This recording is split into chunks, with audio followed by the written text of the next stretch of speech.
할렐루야. 오늘도 이렇게 수요 기도에 나오셔서 하나님을 사랑하는 마음으로 예배하는 우리 모든 성도들의 삶과 가정과 심령에 하나님의 따뜻한 그런 하나님의 품 안의 사랑이 가득 깃들기를 예수님의 이름으로 축원합니다. 날씨가 너무 추워졌는데 하나님의 사랑으로 우리의 마음만큼은 따뜻해져서 우리의 삶이 또 일상생활이 정말 포근하게 하나님의 품 안에 안겨지는 그런 느낌을 많이 받으시는 겨울이 되시길 바랍니다. 오늘 예배할 수 있음이 참 너무나도 감사하죠. 예, 늘 예배할 때마다 늘 마음에 자꾸 새기는 저의 나름대로의 다짐은 이 예배함이 당연한 게 아니구나. 하나님이 허락해 주시고 또 하나님이 은혜 주셔서 예배할 수 있다. 이 생각을 항상 하고 예배를 드리면 그 마음 하나 먹은 게 예배가 굉장히 귀중하게 느껴지더라고요. 여러분, 이 예배 시간은 사람 만나러 오는 시간이 아니죠. 사람 소리 들으러 오는 시간이 아닙니다. 하나님의 음성을 듣고 하나님의 사랑을 경험하기 위해서 오는 곳입니다. 또 무엇보다 우리가 정결해지고 하나님의 십자가의 사랑으로 다시 깨끗함 받기 위해 오는 예배인 줄 믿습니다. 그래서 우리가 이 예배를 통해 반드시 이 한 시간의 예배로 목숨을 걸고 예배를 드려야 됩니다. 그렇게 간절한 마음으로 사모하는 마음으로 예배를 드릴 때 하나님이 더 정말 우리의 심령 가운데 우리의 삶 가운데 깊이 침투해 주시고 만져 주시고 치유하시고 회복하시는 은혜를 누리게 되는 것입니다. 이 예배가 너무나도 중요해요. 그래서 오늘 이 시간 예배를 통해 하나님을 반드시 경험하고 알아가는 시간 되길 바랍니다. 저는 목회하면서 그런 생각을 하게 됩니다. 우리가 하나님을 아는 것이 너무나도 중요하다. 그것을 철저히 깨닫게 됩니다. 왜냐하면 이게 목회를 하고 많은 성도들을 보고 또 저도 제 자신을 이렇게 경험하면서 느끼지만 하나님을 제대로 알지 못하면요, 자꾸 시험 들어요. 그리고 낭망하고 낙심하고 금방 원망합니다. 조금만 힘들면 금방 풀이 죽어요.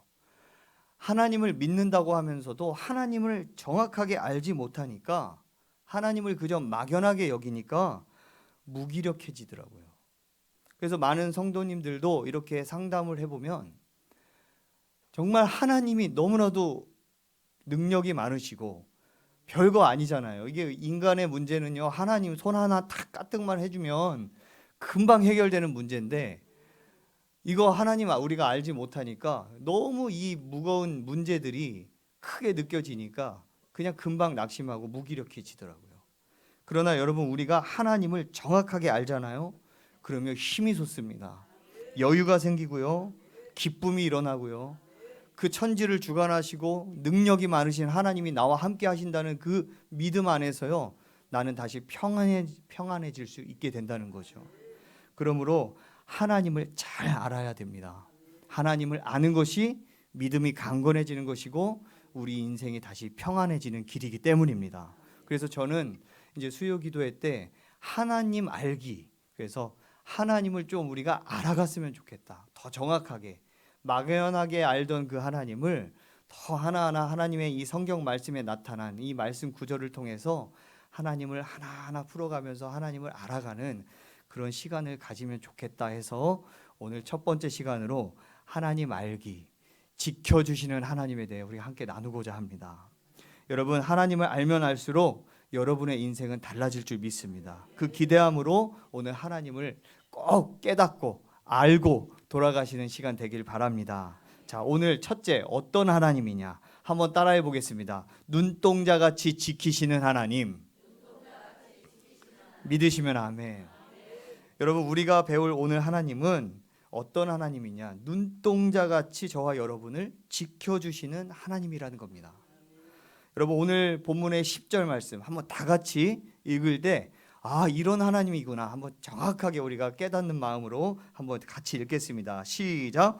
여호와께서 그를 황무지에서 짐승이 부르짖는 광야에서 만나시고 호위하시며 보호하시며 자기의 눈동자같이 지키셨도다. 너무나도 든든한 하나님이죠. 여러분, 이 말씀은 모세의 마지막 고백이에요. 모세가 120년의 인생을 마무리하면서 이제 가나안 땅을 바라보면서 마지막 숨을 거두기 전에 마지막 노래, 마지막 신앙 고백을 하고 있는 것입니다. 그러면서 자신의 인생을 돌아보면서 내 120년의 인생 가운데 하나님이 나를 어떻게 인도하셨는가 생각해 보니까 하나님은 이런 하나님이셨구나 이렇게 고백하는 거예요. 그러면서 나를 눈동자까지 지켜주시는 하나님이셨다. 여러분, 왜 눈동자라고 표현했을까 궁금하지 않으세요? 여러분, 우리 신체 일부 중에 눈동자가 얼마나 귀합니까? 그렇죠? 눈만 잘 안 보여도요 온몸이 막 아픈 것 같고 막 사는 재미가 없잖아요. 정말 이 아름다운 세상과 또 누군가 사랑하는 사람을 바라볼 수 있는 게 우리 눈동자잖아요. 그래서 너무 귀한 눈동자, 신체의 일부죠. 그런데 너무나도 귀한 눈동자이기 때문에 하나님이 우리 몸의 신체를 만들 때 기가 막히게 만들었다는 거예요. 여러분 생각해 보세요. 다른 신체 일부는 대부분 다 드러나게 만들었어요. 그죠? 눈, 코, 귀, 입 다 드러나 있어요. 손, 발, 다리. 그런데 유독 눈동자만 안으로 만들었어요. 그렇죠? 생각해 보니까 진짜 그렇더라고요. 왜냐? 눈은 너무나도 소중하니까. 그리고 또 눈동자는 너무 약해요. 너무 소중한 신체 부위지만 너무 약해서 조금만 스쳐도 다치기 때문에 이 눈동자를 보호하기 위해서 안으로 만들었어요. 그러면서 두개골을 쫙 파가지고 그 안에다 보호를 받으며 제 기능을 할 수 있게 만들었다는 거예요. 그렇죠? 생각해 보니까 정말 그런 것 같아요. 그리고 이게 너무 신기한 게요. 눈동자 조금이라도 탁 찔러보려고 해보세요. 그러면요 이게 신기한 게 셀프 프로텍팅이 딱 돼. 이야, 보호막, 방어막이 딱 저절로 형성이 돼가지고 딱 지켜주더라는 거죠. 여러분, 우리 신체가 한번 따져보면 얼마나 기가 막히게 만들었는지 모릅니다. 저희 큰아들이 이제 간호학과를 들어가서 간호학이 이제 인체공학을 공부를 하는데 한 번은 운전을 하고 뒤에 타고 이렇게 저한테 질문을 하더라고요. 아빠, 우리 몸이 신체가 얼마나 하나님이 귀하게 얼마나 신기하게 만들었는지 모르겠다고. 그러면서 자기가 공부하면서 하나님의 놀라운 능력을 깨달았대요. 그래서 뭐가 그렇게 하나님의 은혜가 능력이 깨달아졌냐 했더니 신체를 머리부터 발끝까지 쭉 공부를 하는데 세상에 하나하나 모든 이 신체 조직 하나하나가 완전 무결하대요. 완벽하다라는 거예요. 예. 우리 사람이 죄를 짓고 자꾸 관리를 못해서 병이 드는 거지 사실 이 몸은요 재생 기능이 나타나게 만들어서 서로를 돕게 만들고 이게 아플 땐 요게 돕게 하고 요게 아플 땐 요게 돕게 해서 저절로 신체 기능이 이렇게 재생되게 만든 게 우리 몸이라는 거예요. 근데 몸을 공부하면서 하나님은 진짜 대단하시구나. 엄청난 분이시구나. 이걸 깨달았다는 거예요. 참 그래서 그 얘기를 듣고 제가 감사하면서 그래 맞아. 우리의 몸은 정말 하나님이 만드셨는데 너무나도 놀랍게 만드셨지. 그런 능력의 하나님인데 이 눈을 만들었다는 것 자체를 생각해 볼 때 제가 그 얘기를 듣고 생각해 보니까 정말 그렇구나. 이런 생각이 들었습니다. 여러분 이렇게 하나님이 눈을 너무 멋지게 만들었어요. 보호막도 만들었죠. 또 생각해 보세요. 눈썹도 만들었잖아요. 땀이나 뭐 물을 맞으면 어떻게 해요? 이게 옆으로 물이 흘러가게 만들었고 또 눈동자에 불순물이 들어가면 저절로 눈물샘을 자극해서 눈물이 나게 해서 저절로 세척까지 할 수 있도록 아주 기가 막히죠. 그래서 눈물을 흘린다는 건 좋은 겁니다, 여러분. 또 이 세척된 오물이요 어떻게 또 되냐? 눈물을 흘린다고 끝난 게 아니에요. 세척된 오물이 안쪽으로 연결해서 이제 콧구멍으로 빠지도록. 그러니까 우리가 콧물 흐리는 게 나쁜 게 아닙니다. 이게 이게 눈에서 이게 불순물, 오염 물질이 코로 빠지게 만든 거예요. 그러니까 보이진 않지만 이런 모든 연결구를 다 만들어 놨어요. 여러분 이게 그래서 눈동자 같이 지켜주신다는 게 얼마나 오묘하고 신중한 표현인지 모릅니다. 자기 눈동자 같이 지키셨다. 무슨 말입니까? 완전 무결하게 철저하게 우리를 지키신다는 거예요. 하나님은 저와 여러분을 모르시는 게 아닙니다. 내버려 두시지 않습니다. 외면하시지도 않습니다. 하나님은 우리를 너무나도 잘 아세요. 그리고 지금 어렵고 힘들더라도 하나님은 우리를 눈동자같이 보호하시고 선하게 언제나 우리를 이끌어 주시는 하나님이시라는 거예요. 오늘 말씀을 우리가 귀로만 듣지 않았으면 좋겠습니다. 이 말씀을 마음에 새기고 정말 그렇구나. 하나님은 눈동자같이 나를 지키시고 보호하시는구나. 이 말씀을 믿고 그런 하나님을 알고 나아간다면 여러분의 걱정, 근심 싹 없어지게 될 줄 믿습니다. 여러분, 뭐가 걱정이에요? 눈동자같이 지켜주시는데 뭐가 두렵습니까? 세상이 아무리 겁을 줘도, 아무리 나에게 어려운 현실을 만들어줘도요, 나를 언제나 눈동자같이 지키시는 하나님을 알고 믿고 있으면 여유가 생기는 거예요. 그냥 즐거운 거예요, 사는 게. 하나님이 나를 이렇게 지켜주시는구나. 저절로 찬양이 나오지 않겠습니까? 그래서 저는 이 말씀을 묵상하는데 진짜 찬송 가사가 딱 떠오르더라고요. 어떤 찬양이냐? 찬송가 408장. 나 어느 곳에 있든지 늘 마음이 평하다. 주 예수 주신 평안함 늘 충만하도다. 한번 불러볼까요? 나의 마음속이 늘 평안해. 나의 마음속이 늘 평안해. 악한 죄 파도가 많으나 마음이 늘 평안해.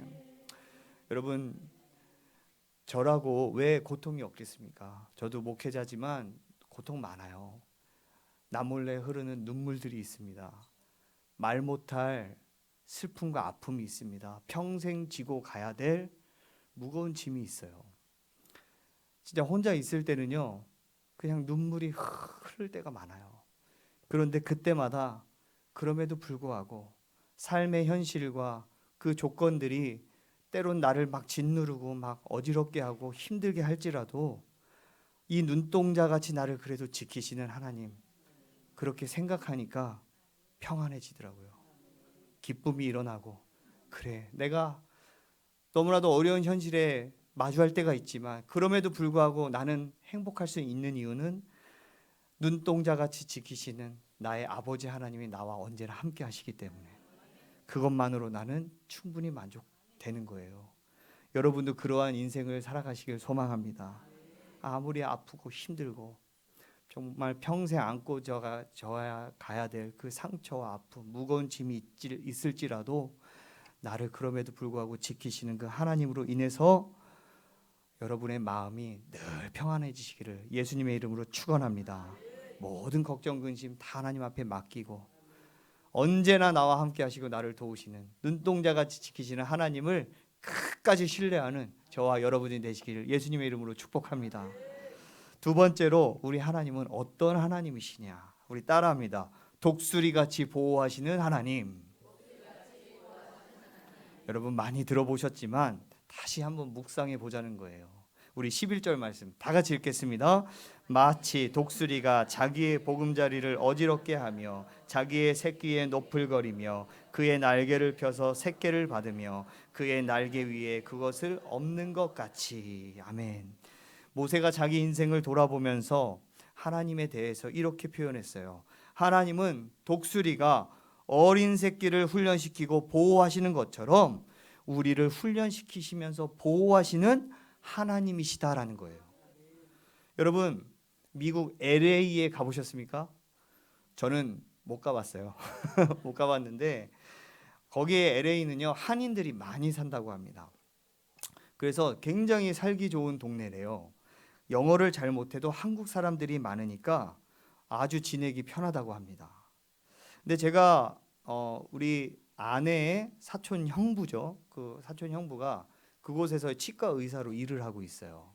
근데 그분이 이제 이야기를 해주는데 그 LA에서 5년 사시다가 너무 살기 만족이 드니까 이제 이곳에서 영주권을 따고 시민권도 한번 따야겠다. 그래서 내가 평생 여기서 살고 싶다, 이런 마음이 들더래요. 그래서 이제 시민권을 신청을 했어요. 그래서 여러분, 이 미국 시민권 따는 거 굉장히 힘든 거 아시죠? 당시 두 가지 절차를 해야 됐다고 합니다. 시민권이 바로 나오는 게 아니에요. 먼저 영주권을 받아야 되고 그 다음에 영주권 받은 다음에 5년 이상이 지나야 이제 시민권을 신청해서 받을 수 있다고 합니다. 그리고 이제 그 다음에 필기 시험을 치고 필기 시험을 친 다음에 마지막 인터뷰를 영어로 해야 되는 거예요. 그래서 이제 이 면접관 앞에서 이분이 드디어 이제 영주권도 이제 영주권을 받으려고 이제 신청을 했어요. 그리고 이제 면접관 앞에 나아갔어요. 시험도 잘 치렀죠. 의사니까 얼마나 영어를 잘하겠어요. 잘했는데 이제 마지막 영어 이제 면접 이제 대화를 하는 면접을 하는데 최종 인터뷰를 할 때요. 미국 심사관이 이런 질문을 하더래요. 영어로 이제 묻는 거예요. 어떤 질문이었냐? 당신은 유나이티드 스테이트 아메리카, 그러니까 이 미국을 상징하는 동물이 뭔지 아느냐? 물어본 거예요. 여러분 너무 쉽죠? 자, 뭐예요? 어떻게 오산인데 어떻게 이걸 아시면 우리 오산은 까마귀만 할 줄 알았는데 맞습니다. 미국의 상징 동물은 독수리인데 아니 이분이 그렇게 똑똑한 분이 순간 너무 긴장이 되고 당황을 하다 보니까 독수리 이 영어 단어를 생각이 안 나는 거예요. 근데 이거를 한글로 대답하면 뚝 떨어지는 겁니다. 그래서 영어로 반드시 대답을 해야 되는데 단어가 도무지 생각이 그 순간 안 나니까 막 당황을 한 거예요. 그러니까요, 이걸 어찌지 하다가 여러분 우리 한국 사람들은요 기가 막히죠. 영어가 안 되면 뭘로 말합니까? 네, 몸으로 몸으로 말하는데 이게 바디 랭귀지를 이제 그 순간에 딱 하게 된 거예요. 그래서 어떻게 하냐? 말 안 하고 이렇게 한 거예요. 면접관 앞에서 이거다 이렇게 얘기한 거예요. 몸으로 얘기했죠. 그러니까요, 야, 이 면접관이 활짝 웃으면서 와, 이런 사람 처음 봤다는 거야. 그러면서 하는 말이 You have a grand sense of humor, 이렇게. 아, 당신은 아주 유머 감각이 뛰어나구나. 우리 미국은 유머 감각 뛰어난 사람을 아주 좋아한다, 이렇게 얘기를 하는 거예요. 그러면서 두 번째 질문은 하지도 않고 바로 패스되었답니다. 얼마나 기분이 좋았겠어요. 그래서 결국 영주권을 받았어요. 여러분, 미국은 이렇게 독수리가 상징입니다. 그런데 굉장히 이건 중요한 개념인데 미국이 왜 독수리가 상징이 됐느냐? 미국은 오랜 세월 동안에 아주 험난한 그런 그 역사를 가지고 있죠. 그러면서 그냥 오늘의 이 강대국 미국이 된 게 아니에요. 청교도 신앙을 가져오고 그 어려운 현실 가운데서 그 믿음의 신앙을 이어가기 위해 그것을 고군분투하면서 나아갔기에 이제 그런 역사적인 이래로 독수리가 상징이 되었고 지금의 미국이 될 수 있었다는 거죠. 그래서 여러분 이 조류학자들이 굉장히 이것에 대해서 동감을 했다는 거예요. 이 독수리를 정말 관찰해 보면 알을 낳을 때 이 독수리는요 어디에 알을 낳냐? 평지에 놓지 않는답니다. 절벽의 끝에 알을 낳는데요. 그리고 그 높은 벼랑 끝에서 새끼가 알을 까고 나오기까지 지극정성으로 돌보다가 어느 순간에 새끼가 나오면 그 다음에 온갖 좋은 먹이를 다 가지고 와서 이제 먹여주는 겁니다. 그리고 이제 새끼들이 다 받아서 어느 정도 자라면 그때부터 이제 시작이에요. 이 어미가요 갑자기 돌변합니다. 그리고 부리로 자기가 깔아줬던 둥지를 마구 흔들어대고 새끼들이 견딜 수 없게 하는 거예요. 그래서 둥지 밖으로 다 도망가게 만드는 거예요. 그리고 새끼를 그 높은 절벽 아래로 미루는 거예요. 그래서 떨어뜨리는 거예요. 그러면 새끼들이 떨어지면 나 살려라 하면서 막 날개짓을 시작합니다.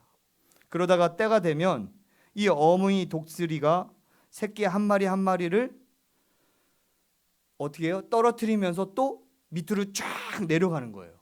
그러면서 이 새끼가 바닥에 딱 부딪히기 직전에 딱 내려가 가지고 자기 등에 그 새끼를 딱 업고 다시 창공으로 올라가더라는 거예요. 그러면서 이걸 수십 번, 수백 번 반복을 한다고 합니다. 그러니까 계속 밀어내는 거예요. 그리고 또 받고 밀어내고. 여러분 이때 새끼는 어떤 심정이겠습니까? 우리 엄마가 아니구나 이런 생각을 하겠죠. 그런데 그 순간순간 집중해서 끝까지 새끼를 보고 떨어지 찰나에 탁 낚아채서 올라간다는 거죠. 여러분, 이렇게 어미새는 그렇게 끝까지, 어미 독수리는 계속 해나가는데 언제까지 이걸 하느냐? 새끼가 날개질을 해서 저 창공을 날아오를 때까지 끝까지 해나간다는 거예요. 여러분, 여기에서 우리는 중요한 하나님의 음성을 들어야 합니다. 독수리는 저절로 되는 게 아니에요. 훈련이 되어야 새 중에 새인 독수리가 되는 것입니다. 마찬가지입니다. 우리는 누구의 자녀예요? 하나님의 자녀입니다. 왕의 자녀들입니다. 하나님이 그의 자녀들을 대충 키우시겠습니까? 하나님의 자녀답게, 왕의 자녀답게 훈련시켜 주시는 거예요. 그냥 쉽게 내버려 두지 않습니다. 사랑하기 때문에 세상 가운데 병아리로만 살지 말고 독수리처럼 살라고, 둥지에서만 편안히 있으면 안 된다고, 약해지기 때문에, 그러니 둥지에서 자꾸 내쫓는다는 거예요. 여러분 보세요. 나도 모르게 어느 날 편안하게 살다가 걱정 없이 살다가 어려움을 만날 때가 있습니다. 낭떠러지에 떨어질 때가 있어요. 기가 막힌 일을 당할 때가 있습니다. 그런데 그것이 하나님이 나를 버린 것입니까? 아니라는 거예요.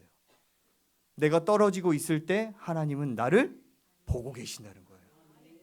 날개짓을 하는지 안 하는지.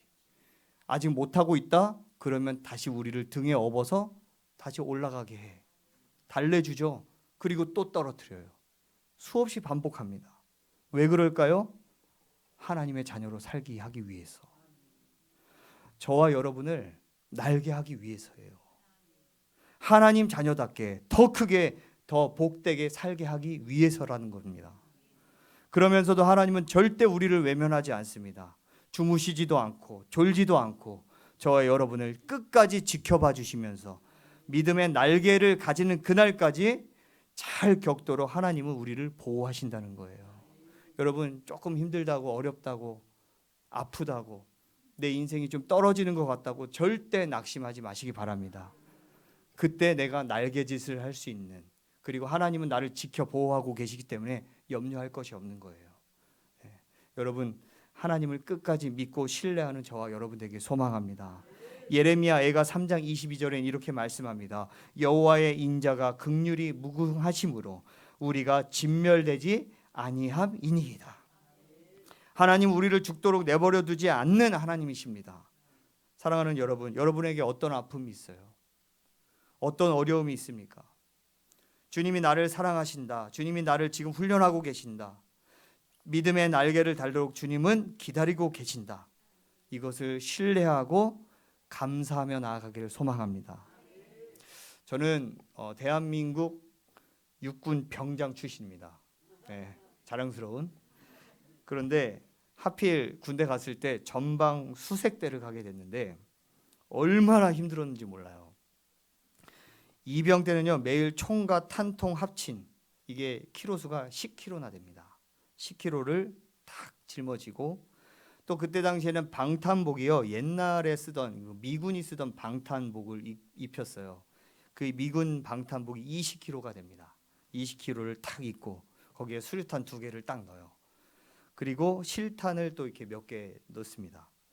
총 몸에 30kg 이상을 짊어매고 비무장지대 보급로 4km를 매일 왕복하는 거예요. 얼마나 힘든지 진짜 타령하고 싶더라고요. 너무 힘들었어요. 이 정찰 작전을 할 때마다요, 너무너무 괴롭고 고통스럽더라고요. 그러니까 저절로 막 살이 빠지고 다이어트가 필요 없어요.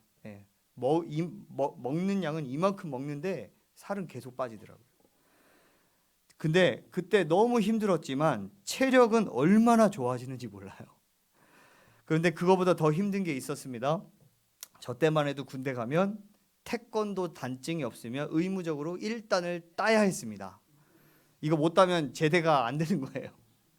그래서 이 사회에서 태권도 따고 들어간 사람은 제일 부러웠어요. 왜냐하면 이 사람은 태권도 일과 시간에 그냥 쉬는 거예요. 그러니까 2시간을 아주 꿀 시간을 보내는 거예요.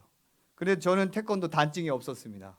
그 시간 되면은 아주 죽어나갔습니다. 얼마나 힘들냐면 이 태권도 교관을 했던 그 상병 선임병 그 분만 생각하면 아주 지금 그런데 그 선임병만 생각하면 열이 받는데 어쨌든 그래서 제가 지금도 올림픽 종목 중에 태권도 종목을 안 봅니다. 그런데 그 선임병이 시시때때로 저를 쉬는 시간마다 불러내가지고요 가랭이를 찍게 하고 막 태권도 발차기를 시키고 하는데 얼마나 힘든지. 저는 점심 시간도 보장이 안 돼 있습니다. 막 식사 시간도 막 계속 불러내가지고 뭐 너 단 따야 된다. 네가 단 못 따면 내가 징계 먹는다. 이래가지고 막 얼마나 그냥 태권도를 그냥 가르치는지 너무 힘들었어요. 그래서 이제 막 2년 동안 그 태권도 단증을 따게 하려고 막 이제 가르쳐 주는 거죠. 힘들었습니다. 그러나 나중에 이제 이 태권도 단증을 결국 땄어요. 그리고 나서 지나놓고 생각해 보니까 그때 그 힘든 그 과정이 나중에는요 제가 이 체력이 워낙 잘 이렇게 또 이제 보충이 되니까 이 군 생활이 엄청 편해지더라고요. 병도 안 걸리죠. 아픈 것 없이 그냥 아주 거뜬히 무엇이든 몸으로 하는 거는 다 잘 하게 되더라고요. 그리고 지금 생각해 보니까 지금 목회 현장 가운데서 지금까지 내가 버틸 수 있는 이유가 그때 체력 훈련을 해서 지금까지 이렇게 버틸 수 있는 게 아닌가 이런 생각이 들었습니다. 여러분 신앙인도 마찬가지예요. 우리 인생도 마찬가지입니다. 훈련 받을 때 그때는 너무 힘듭니다. 그러나 지나고 나면 다 하나님의 뜻이 있고 은혜가 있다라는 거예요. 우리는 어떤 순간에서도 어떤 어려움에도 그래서 하나님을 신뢰해야 합니다.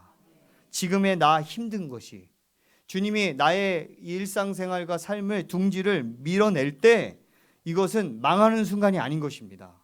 오히려 나를 하나님이 훈련시키시고 나를 더 높이 힘있게 하시고 능력 있게 하시고 하나님이 더 하나님의 자녀로 복 있게 살아가게 하기 위한 과정임을 우리는 반드시 기억해야 될 줄 믿습니다.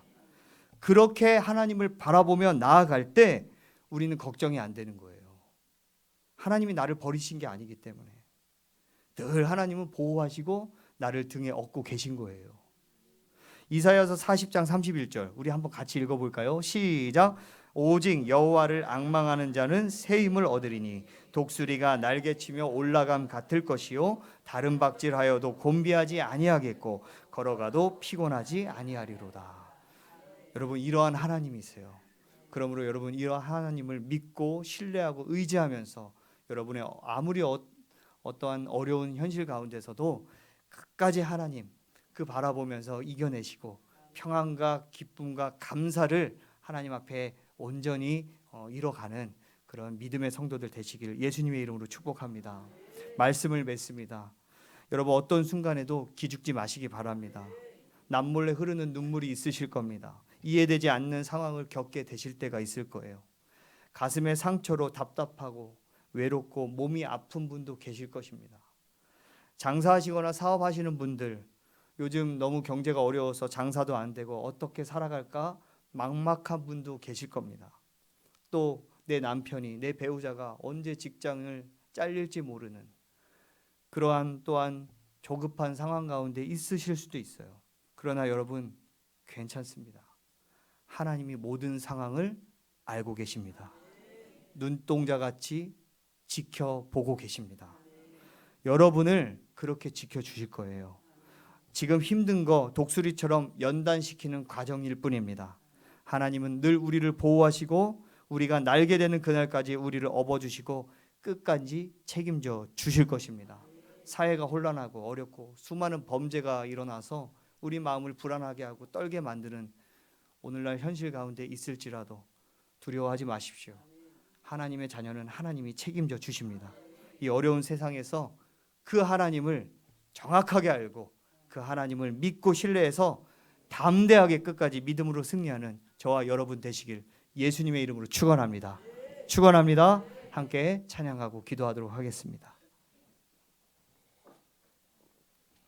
눈동자같이 보호하신 하나님, 또 우리를 연단을 통해서 지켜주시고 날게 하시는 하나님, 그 하나님을 믿고 의지하면서 하나님 지금의 현실에서 결코 낭망하지 않고 끝까지 우리가 하나님의 자녀로서 담대하게 평안하게 감사와 기쁨으로 살게 해달라고 그 간절한 마음으로 함께 찬양합니다.